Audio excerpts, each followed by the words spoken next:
سابق صدر آصف علی زرداری نے حکومت کو انتخابی اصلاحات کے لیے ایک ہفتے کا الٹیمیٹم دے دیا ہے۔ پشاور میں پارٹی رہنماؤں سے خطاب کرتے ہوئے آصف زرداری کا کہنا تھا، فوجی کے خلاف تو پھر بھی ہم لڑتے ہیں کہ جی یہ مارشل لاء ہے، یہ نان ڈیموکریٹک ہے، یہ ان الیکٹڈ ہے، تو یہ بھی اس کی اصل سوچ اور اس کا اصل ایمبیشن وہ کچھ ایسے لوگ ہیں جو اسلامی ملک میں بھی پریزیڈنشل فارم آف گورنمنٹ بنا رہے ہیں، اس کی بھی سوچ اس سے ملتی جلتی ہے۔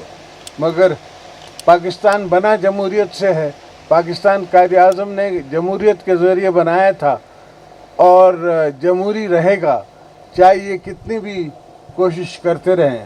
آصف علی زرداری نے مزید کہا، اور ہماری ہمیشہ نان جمہوری طاقتوں سے جنگ رہی ہے اور رہے گی، ہمیشہ ان سے ہم نے مقابلہ کیا ہے اور کرتے رہیں گے۔ پچھلی دفعہ ان نے مجھے ایک جسے کہتے ہیں سونے کے جیل میں ڈالا ہوا تھا اور 2 ججوں نے ججمنٹ دے دی کہ جی پریزیڈنٹ جو ہے نان پولیٹیکل ہے۔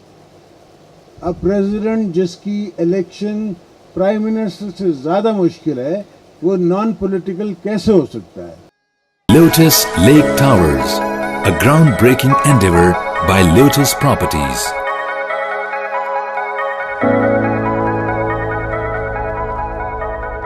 ملکی، بین الاقوامی، سماجی، سیاسی، تجارتی، ثقافتی، تفریحی، معلوماتی اور کھیلوں سے جڑی ہر چھوٹی بڑی خبر کا مرکز TNN TV۔